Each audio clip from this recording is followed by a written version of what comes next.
Coming up in this cloudy and cool midwinter edition of Inside Bellingham, be on the lookout for copies of an absolutely true diary of a part-time Indian. Hundreds have been left all over the country. We'll tell you why. And Renee LaCroix is here to show us all about the greening of a new art and children's museum on Flora Street. And your tax dollars at work on some of the city's very important capital projects. We'll show you how they're coming along.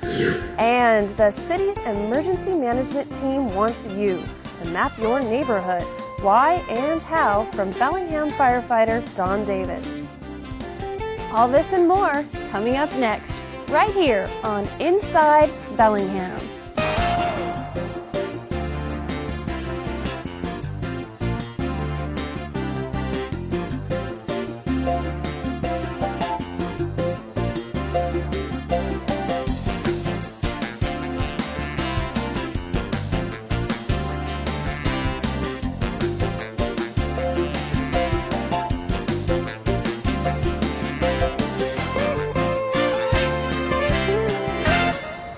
This is the corner of Holly and Bay. After months of construction, this core intersection has been converted into a friendly entryway into the Arts District. The project here isn't completely finished yet, but it's already a much more people-friendly and interesting corner here in the downtown area. This is just one of many capital projects the city undertook in 2008. Here with a look at a couple more is Renee LaCroix, the city's environmental coordinator. We're at Redtail Reach. This is along Whatcom Creek, right upstream of I-5. Well, we did a restoration project here for two reasons. One is that this is an area that badly needed restoration. The second reason that we did the restoration project here is because the property itself was given to the city as part of the Olympic Pipeline settlement. So we own the land, and then we had the money from the settlement. So we were able to do a project like this. This is a large-scale project, roughly $1 million, excluding the cost of land. We ended up excavating about 30,000 cubic yards of fill out of here.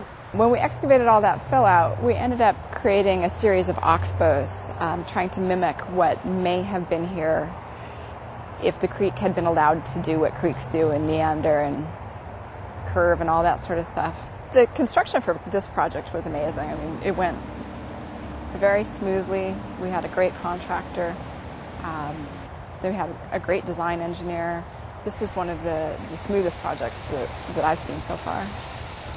For me, this project is amazing because it is so rare to be able to take something that's in the heart of an urban environment and restore it to a more naturally functioning condition. We do a lot of design and engineer work to create these projects, and so we try and get the maximum fish and wildlife benefit from each piece of wood. And so a lot of the log jams that are created, those are meant for fish species and to create different habitat niches for those fish. The vertical snags are meant to create habitat for bats and bugs and birds and prey perches and things like that. It's meant to be a fully functioning ecosystem. The combination of the design that was done here and the way it was implemented, I think it's just going to be an exciting project to watch over time.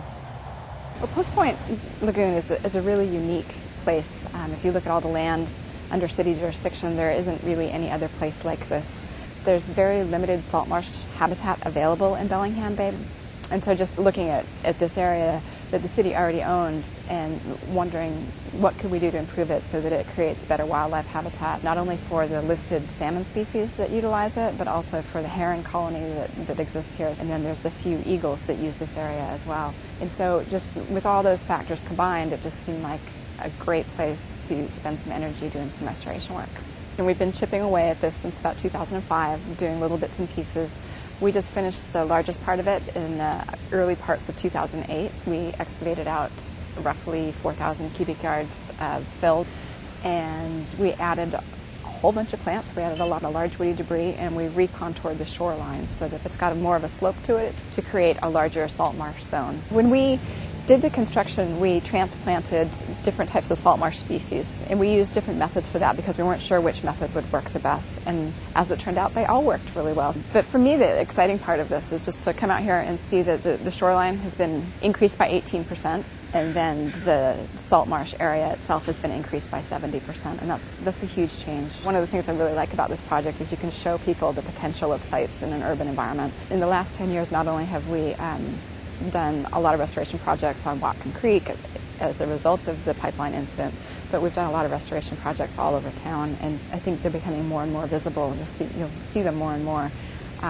But we're absolutely committed to doing as many as we can do with the funding that we've got available through grants and through city funds.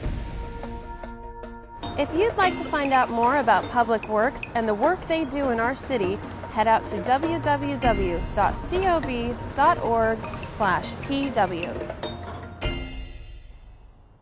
Winter is a great time to curl up in a warm spot and escape to another world through a good book. And Whatcom Reads is here to help you do just that. You'll still have to supply the warm corner, but they'll supply the book and a whole lot more. Christine Perkins from the Bellingham Public Library has more information, but I'm not sure I understand why she's out in the cold at a WTA bus stop. Christine? Well, I'm here as part of the Whatcom Reads One Book Together program in partnership with all the libraries in Whatcom County that is in its first year trying to get everybody in Whatcom County to read the same book. So for our first selection, we've chosen Sherman Alexie's Absolutely True Diary of a Part-Time Indian. Just won the National Book Award for Young People's Literature. And our goal is to put it in as many places around the community as possible so that people can read it, find it, enjoy it, share it with others. When I was 12, I fell in love with an Indian girl named Dawn.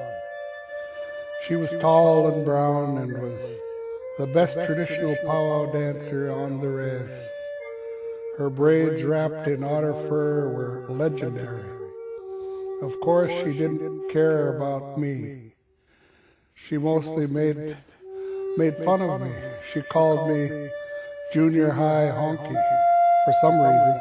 I never understood, but that just made me love her all the more. She was out of my league, and even though I was only 12, I knew that I'd be one of those guys who always fell in love with the unreachable, the ungettable, and the uninterested. The book looks at all sorts of really tough issues like race and poverty and alcoholism, and it deals with these issues in such a way that's alternately heart-wrenching and hilarious at the same time. Just like the way him and his friend tease around, say mean stuff, but it's like funny. That's how me and my friends are. And then just always talking about when him and his dad were talking about what Indians have to be thankful for. And then he says, we should be thankful that they didn't kill us all. Is the first book that Sherman Alexie has written with a teen audience in mind. And this book is the story of Junior. He is growing up on the Spokane Reservation, and it's his story of searching for hope and finding out how to follow his dreams while he's dealing with all kinds of medical problems, with poverty, alcoholism, family tragedy. And he talks about hunger a lot, and I think there's a lot of hunger in this story for him to not only the basic hunger, filling his belly, but this hunger of reading more, finding out more, learning about the wider world that a lot of us feel when we're teenagers. When the holidays rolled around, we didn't have any money for presents, so Dad did what he always does when we don't have enough money. He took what little money we did have and ran away and got drunk. He left on Christmas Eve, came back on January 2nd with an epic hangover. He just lay on his bed for hours. "Hey, Dad," I said. "Hey, kid," he said. I'm sorry about Christmas. It's okay, I said.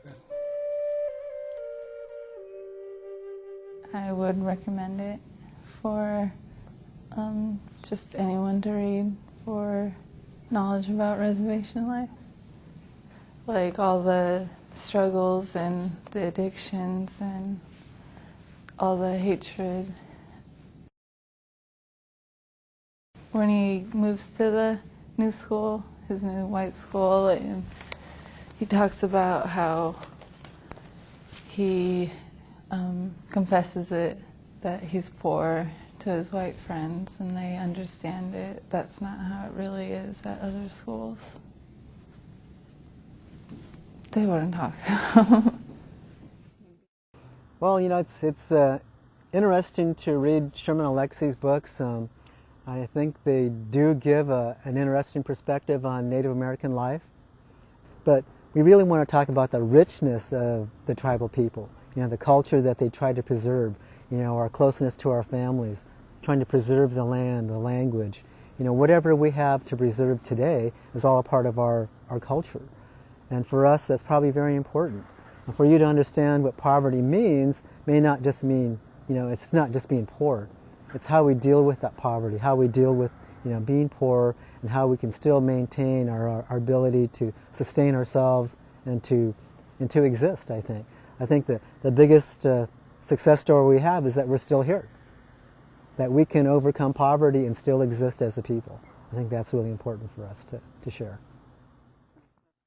Sherman Alexie will be coming to town Thursday, March 19th and doing 2 free public presentations at Whatcom Community College, one at 1:30 and the other at 7:30. He's a really engaging, controversial speaker, and his previous shows have sold out, so we encourage you to come early because it's first come, first serve for seating at these events.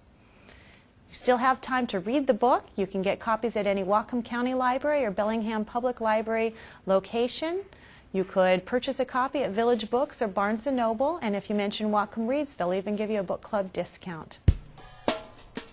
The best place to find out more about Whatcom Reads is at any Whatcom County Library. Second best place is www.whatcomreads.org.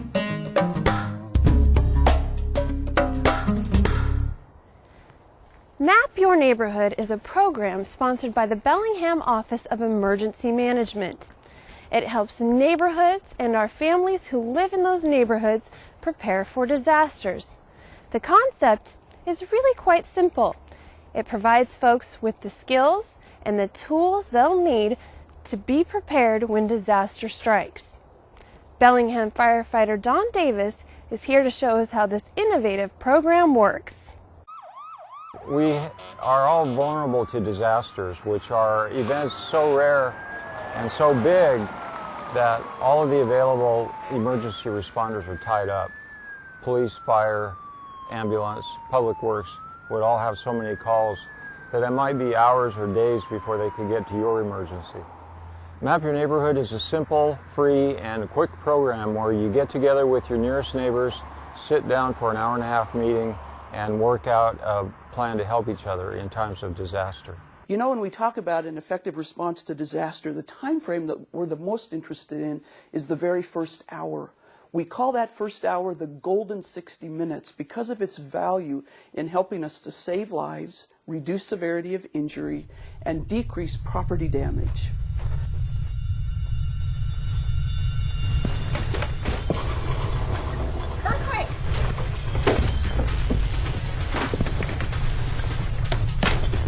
In case of an earthquake, there's a lot of broken glass on the floor. You can be injured as soon as you hop out of bed.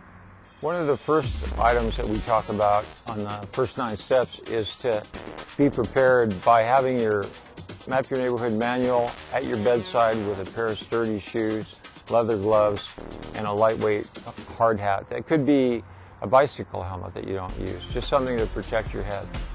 Hi, Marge. Are you okay? A little bit shaky. Would you like to come over to the care center? Would that be helpful? That would be nice. Good. In times of a disaster, we have so few professional resources to help that people are basically going to be left on their own. And rather than just try to help themselves, the most immediate source of help would be their neighbors. Another team would check for gas leaks and shut off the gas meters if it's appropriate at that time. One team would monitor the radio, and the fourth team would look for people with special vulnerabilities that might need extra assistance. Here's a possible scenario. 2 o'clock in the morning, we have a significant earthquake that impacts this neighborhood. You step outside, and you know, most people are drawn to go outside. We like to help one another when disaster occurs. It brings out the very best in folks. You come outside, and you either hear a neighbor yell, "Fire! We've got fire!" or you smell, smoke, and see something's gone wrong.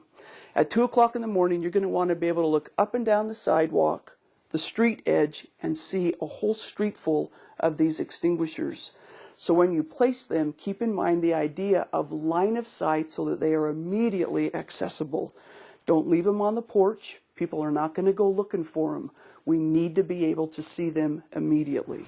One of my motivations is that even though these events are rare, I have grandchildren who live in town, and I figure that any effort that we put out as a society to get prepared and stay prepared for a disaster will pay off sometime. It may not pay off until my grandchildren are grown, but I think it's a real benefit to the community.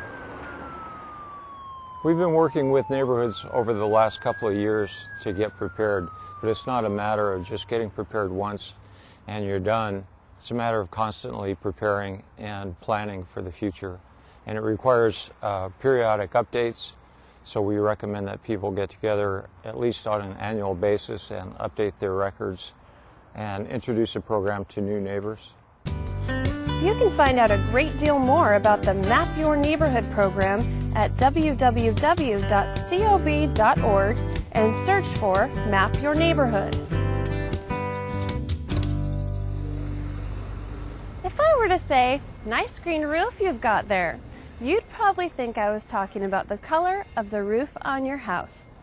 But I'm not. I'm talking about the green roof that's going to be a part of the new Art and Children's Museum here on Flora Street. I'm not talking about the color of it, but the effect of it.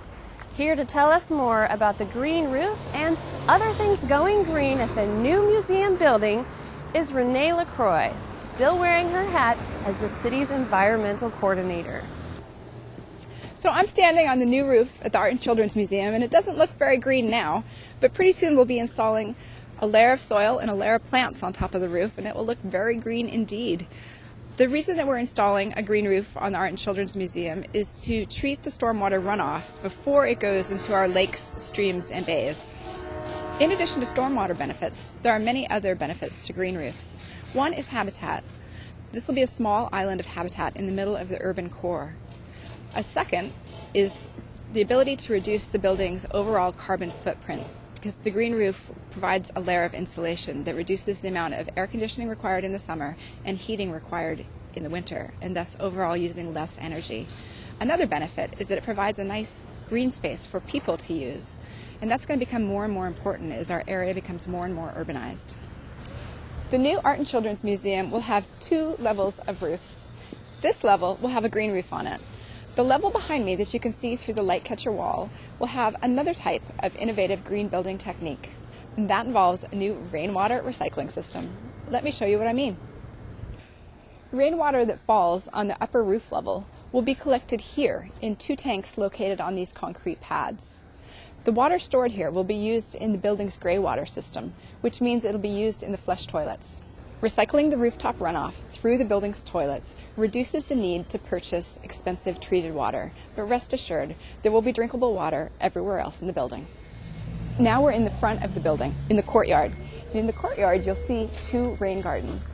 Rain gardens are another way to treat stormwater runoff, or rainwater runoff. In this situation, the rain gardens will filter water as it leaves the concrete and remove any pollutants before that water reaches our lakes, streams, and bays.